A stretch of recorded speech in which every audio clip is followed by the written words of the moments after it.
Welcome to Swastik tutorials. आज हम लोग कुछ बेसिक छोटे छोटे फंडामेंटल टॉपिक्स जो हैं उसको पढ़ने वाले हैं। और ये चैप्टर जो है सो हम लोगों के पास सब बेसिक कॉन्सेप्ट्स ऑफ केमिस्ट्री जो पहला चैप्टर है 11th क्लास का उससे रिलेटेड है। जैसे किसी एलिमेंट का ये सिंबल लिखते हैं, फॉर एग्जांपल हम यहाँ पे यूरेनियम लिख दिए, यहाँ पे लिख दिए नंबर 236 और यहाँ पे लिख दिए 92। तो अब सवाल है कि ये जो नंबर है 2 यहाँ पे और यहाँ पे क्या रिप्रेजेंट करता है। तो ये जो 92 है वो रिप्रेजेंट करता है एटॉमिक नंबर। ये रिप्रेजेंट करता है एटॉमिक नंबर जिसका सिंबल यहाँ पे हम लोगों ने Z लिखा है। तो Z को हम लोग कहेंगे कि ये रिप्रेजेंट करता है एटॉमिक नंबर। और एटॉमिक नंबर किसी एटम का कैसे डिसाइड होगा, क्या होता है एटॉमिक नंबर? तो एटॉमिक नंबर एक्चुअली होता है number of protons. Atomic number जो है वो होता है नंबर ऑफ प्रोटॉन्स जिसका सिंबल लिखेंगे हम P। दूसरा नंबर जो ऊपर लिखा हुआ है 236, ये 236 क्या है? तो इसको हम लोग कहते हैं मास नंबर। बहुत सारे लोगों को कन्फ्यूजन रहता है, इसको एटॉमिक मास कह देते हैं। नहीं, एटॉमिक मास ये नहीं है। एटॉमिक मास हम लोग आगे पढ़ेंगे।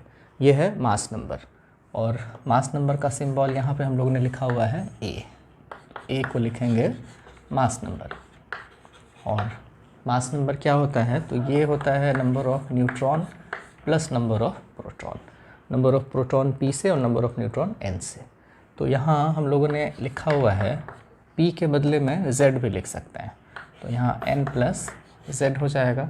और इसीलिए अगर हम लोगों को नंबर ऑफ न्यूट्रॉन किसी में फाइंड करना है किसी एटम में, तो वो हम लोग लिख सकते हैं A माइनस Z। तो न्यूट्रॉन और प्रोटॉन इस दो चीज़ का जो है सो न्यूक्लियस में स्थान होता है। ये दोनों एटम के न्यूक्लियस में पाया जाता है और इसी से डिसाइड होता है एटॉमिक नंबर और मास नंबर। अब हम लोग जानेंगे एटॉमिक मास के बारे में। तो एटॉमिक मास एक्चुअली इस बात को कंसिडर करके निकाला जाता है कि किसी भी एलिमेंट के कितने आइसोटोप हैं, पहली बात। और दूसरी बात, उन दोनों आइसोटोप्स का कितना परसेंटेज है। नेचुरल एबंडेंस कहते हैं, नेचर में वो कितना परसेंट पाया जाता है। जैसे एग्जांपल के तौर पे यहाँ पे हम लोग लिखे हैं, क्लोरीन का 2 आइसोटोप होता है। एक होता है 35, एटॉमिक नंबर तो 17 है, और एक दूसरा होता है 37 जिसका भी एटॉमिक नंबर 17 है।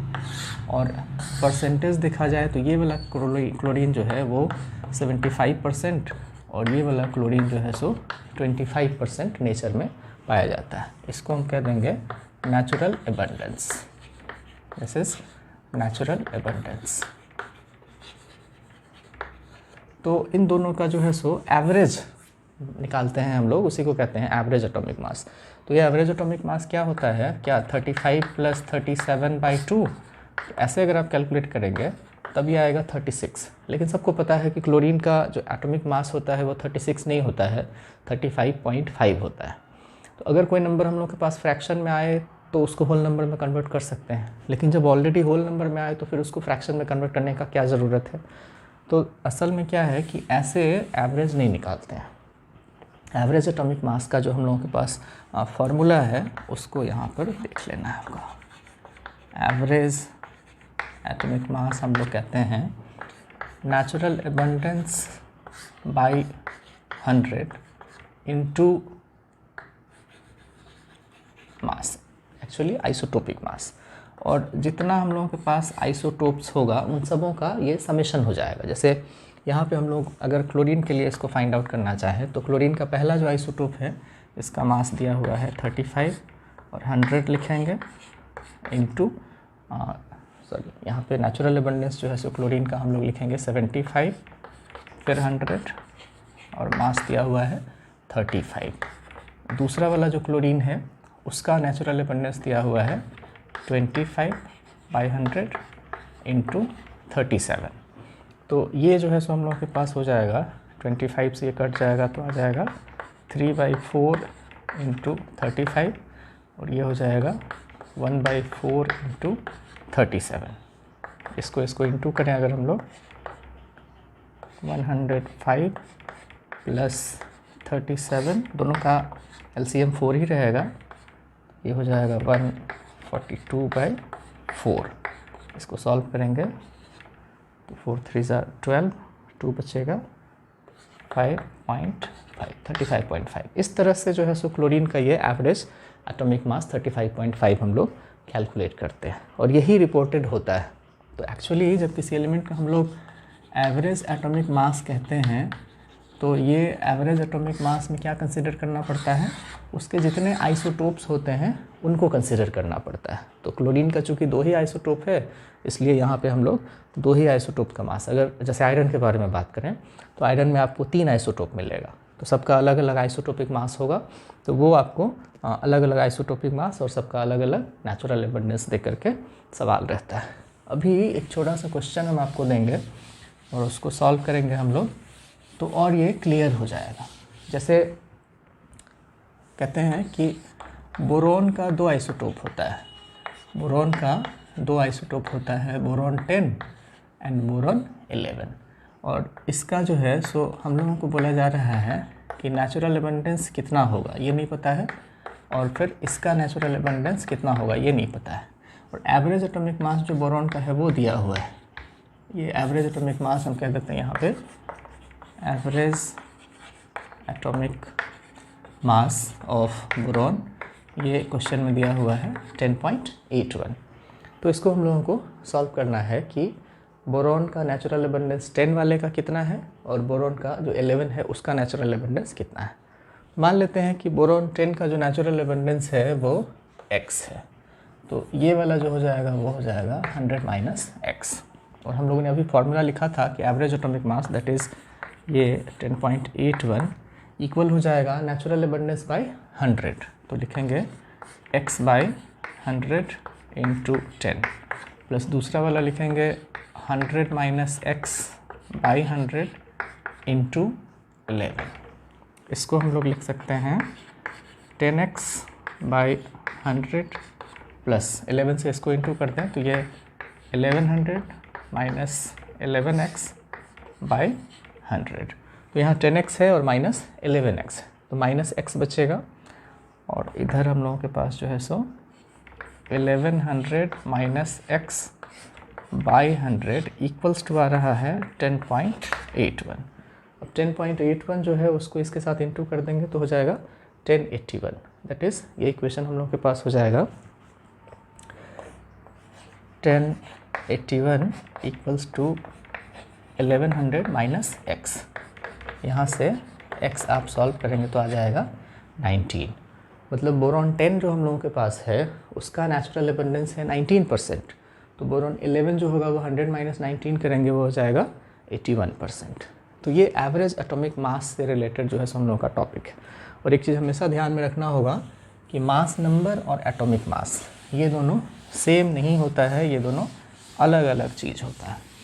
इसके बाद जो है सो यहाँ पे हम लोग थोड़ा सा जान लेते हैं एटॉमिक मास यूनिट AMU के बारे में। Atomic mass unit AMU,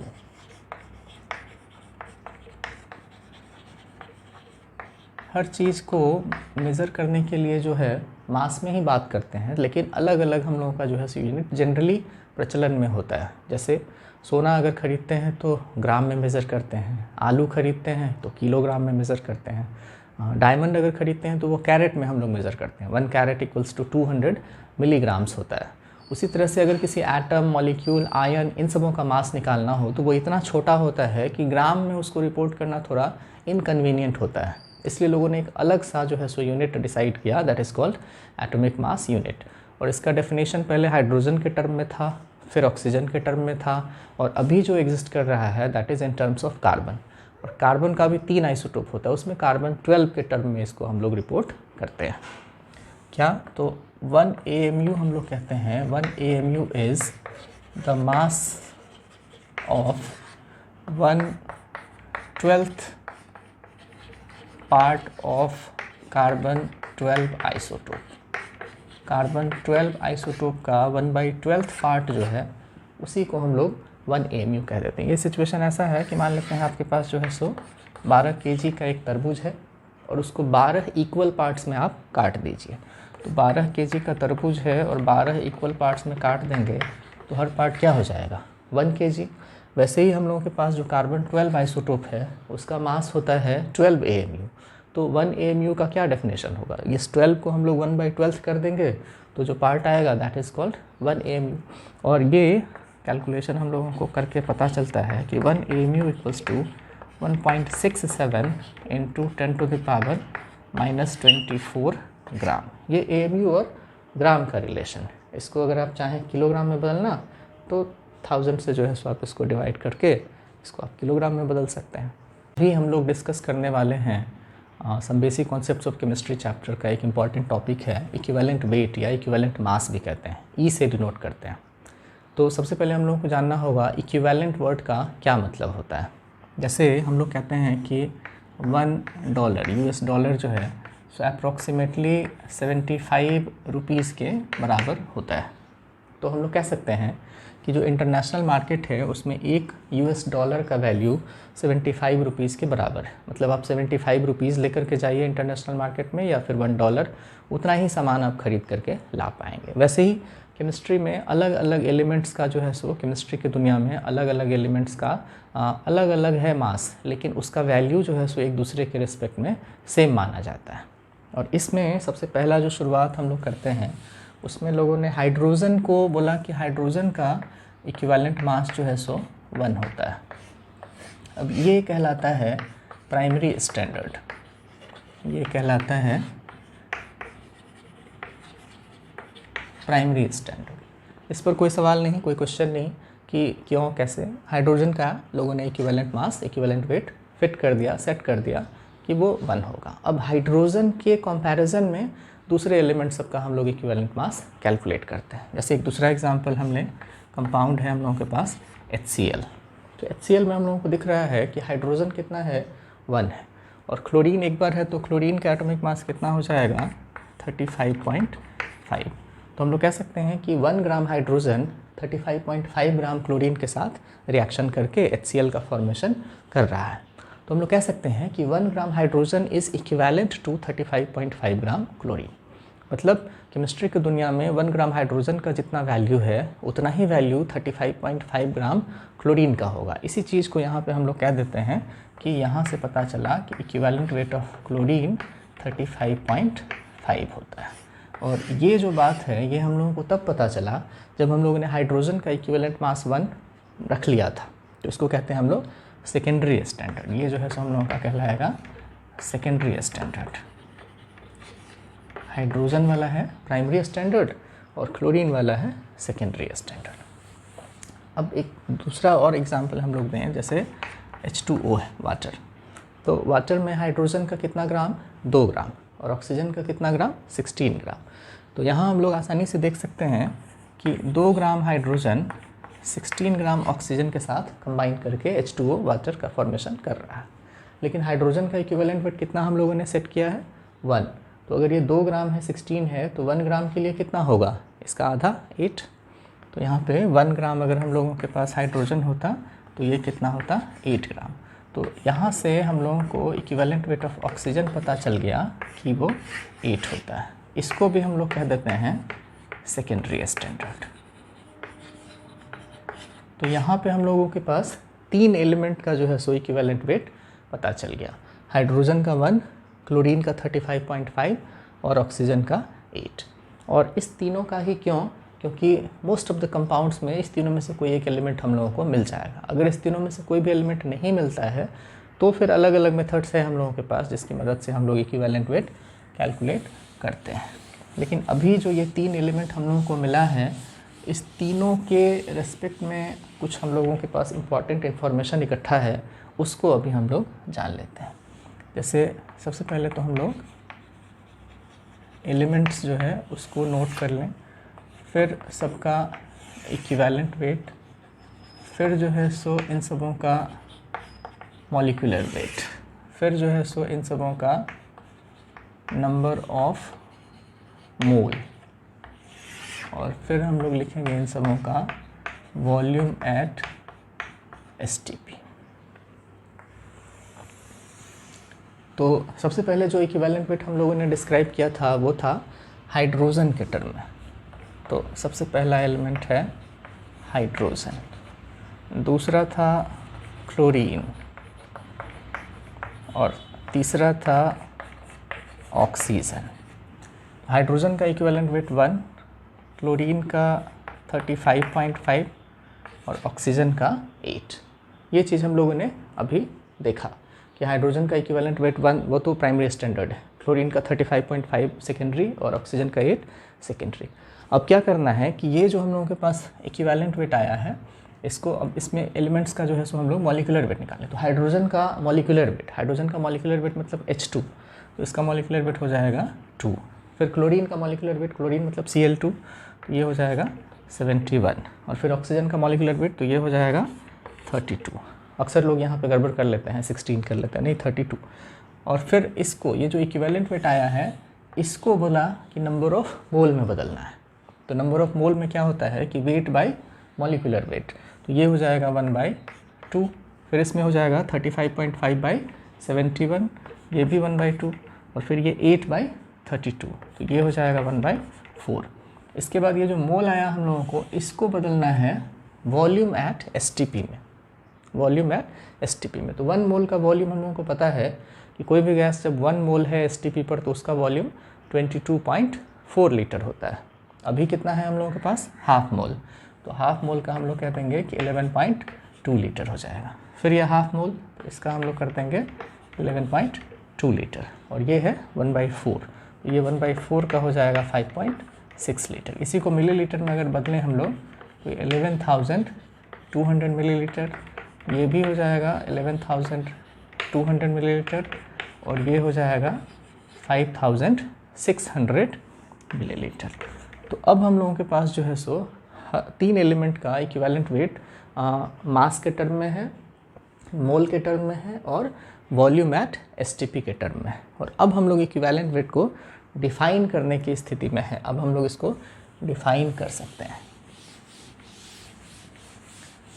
equivalent weight वैसे एनसीईआरटी में आप ढूंढेंगे तो नहीं मिलेगा, लेकिन अगर ये कॉन्सेप्ट आप डेवलप कर लेते हैं तो 12th का इलेक्ट्रोकेमिस्ट्री बहुत आसान हो जाएगा, और 11th का स्टोकियोमेट्री और एसिड बेस का रिएक्शन, बहुत सारा चीज़ है जो कि इक्विवेलेंट वेट के वजह से आप आसानी से कैलकुलेट कर सकते हैं, जिसमें सबसे इम्पॉर्टेंट तो नॉर्मलिटी होता है। नॉर्मलिटी के लिए आपको इक्विवेलेंट वेट जानना ही पड़ता है। टाइट्रेशन एक टॉपिक है जो आईटी वगैरह में काफ़ी ज़्यादा पूछा जाता है, तो उसके लिए भी आपको इक्विवेलेंट वेट जानना ज़रूरी होता है। अब हम लोग डिफ़ाइन कर लें इक्विवेलेंट वेट क्या है।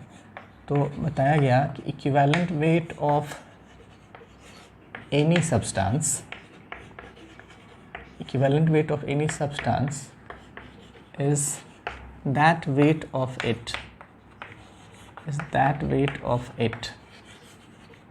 which combines with or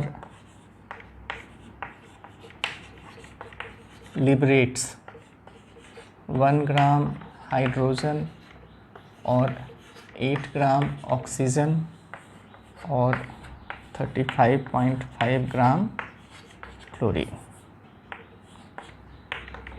ये इक्विवेलेंट वेट का डेफिनेशन है। बताया गया कि equivalent weight of any substance, किसी भी सब्सटेंस का इक्विवेलेंट वेट क्या है, तो is that weight of it, ये उसका वो वेट है विच कंबाइंस विथ, कंबाइन करेगा या लिबरेट करेगा क्या, तो 1 ग्राम हाइड्रोजन। मतलब कोई एलिमेंट अगर 1 ग्राम हाइड्रोजन के साथ उसका x ग्राम रिएक्ट कर रहा है, तो उस एलिमेंट का हम लोग x जो वैल्यू होगा वो कहलाएगा उसका इक्विवेलेंट वेट। या अगर ऑक्सीजन के टर्म में बात करें, तो अगर वो एलिमेंट 8 ग्राम ऑक्सीजन के साथ रिएक्शन कर रहा है और उसका कोई भी चीज़ हो, अमाउंट x ग्राम उसका हो, y ग्राम हो, तो वो जो xy जो भी हो वो उसका कहलाएगा इक्विवेलेंट वेट। और अगर क्लोरीन से रिएक्शन करना होगा तो 35.5 ग्राम क्लोरीन से रिएक्शन करना होगा। मतलब हम लोग कह सकते हैं कि अगर x ग्राम कोई एलिमेंट है वो 1 ग्राम हाइड्रोजन से रिएक्शन करेगा, तो हम लोग कहेंगे कि x ग्राम जो है सो उसका एलिमेंट का इक्विवेलेंट वेट हो जाएगा। अगर वो 8 ग्राम ऑक्सीजन से रिएक्शन करेगा तो वो x ग्राम जो है सो उसका इक्विवेलेंट वेट हो जाएगा। और अगर वो 35.5 ग्राम क्लोरीन से रिएक्शन करेगा तो उसका जो x ग्राम है वो उसका इक्विवेलेंट वेट हो जाएगा। इक्विवेलेंट वेट को कैलकुलेट करने का कई सारा मेथड है, और उसमें से हम लोग अभी यही जो हाइड्रोजन, ऑक्सीजन और क्लोरीन वाला मेथड है, उसी मेथड के बारे में बात करेंगे। तो अभी हम आपको डायरेक्ट जो है सो फार्मूला सब बता रहे हैं और उस फार्मूला के बेसिस पर कुछ न्यूमेरिकल्स होगा। और न्यूमेरिकल्स के लिए जो है सो डिस्क्रिप्शन में आपको मेरा टेलीग्राम चैनल का लिंक मिल जाएगा, वहाँ पे आपको PDF में वो क्वेश्चंस मिल जाएगा। तो फार्मूला नंबर 1 जो हम लोग लिखेंगे वो जैसे इक्विवेलेंट वेट ऑफ मेटल, किसी भी मेटल का इक्विवेलेंट वेट चाहिए तो हम लोग लिखते हैं weight of metal by weight of hydrogen into 1। Actually 1.008 लिखते हैं, लेकिन हम लोग 1.008 में 8 हटा के सीधा 1 कर देते हैं। दूसरा फार्मूला बताया गया कि अगर इक्विवेलेंट वेट ऑफ मेटल आपको चाहिए तो वेट ऑफ मेटल नीचे वेट ऑफ ऑक्सीजन, तो यहाँ पे चूँकि ऑक्सीजन का इक्विवेलेंट वेट कितना था 8 था तो 8 लिखेंगे। तीसरा बोला गया कि अगर इक्विवेलेंट वेट ऑफ मेटल आप लिखना चाहते हैं तो वेट ऑफ मेटल यहाँ वेट ऑफ क्लोरीन और इधर 35.5। तो ये 3 फार्मूला है हम लोगों के पास हाइड्रोजन के टर्म में, ऑक्सीजन के टर्म में और क्लोरीन के टर्म में। इसी 3 फार्मूला को और भी 3 तरीके से हम लोग लिख सकते हैं, जिसमें वेट के बदले हम लोग वॉल्यूम यूज़ करेंगे। हम यहाँ पे इसी फार्मूला में चेंज कर देते हैं, ये हम कर देते हैं फार्मूला नंबर 4, ये 5, ये 6, और चेंज कहाँ, तो चेंज हम लोगों के पास जो है सो यहाँ हो जाएगा।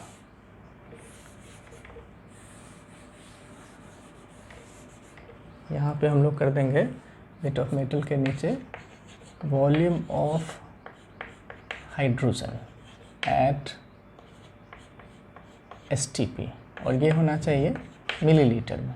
तब यहाँ हम लोग लिखेंगे 11,200, तब ये हाइड्रोजन के टर्म में आ जाएगा।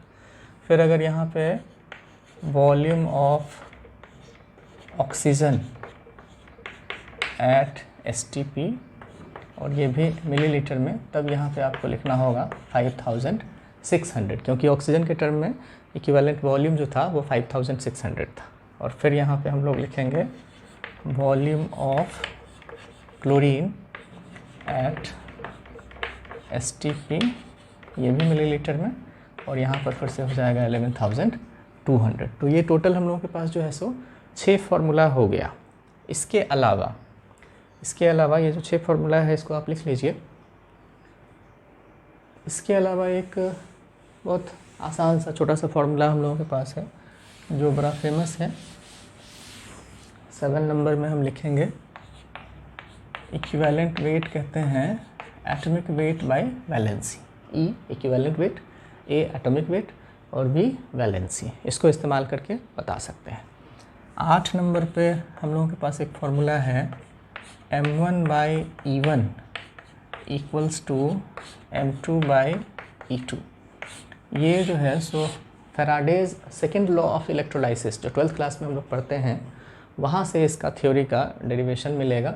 लेकिन ये जो है सो हम लोगों के पास बहुत इम्पॉर्टेंट फार्मूला है, और कभी भी इक्विवेलेंट वेट का कोई भी सवाल आपसे नहीं बन रहा हो तो इस फार्मूला से तो वो निश्चित बन जाएगा। यहाँ पे M1 क्या है, तो मास ऑफ फर्स्ट सब्सटेंस, और E1 क्या है, equivalent weight of first substance. M2 है मास ऑफ सेकेंड सब्सटेंस, और E2 है equivalent weight of second substance. इसके बाद जो है सो हम लोग डिस्कस करेंगे equivalent weight of acid, equivalent weight of base and equivalent weight of salt.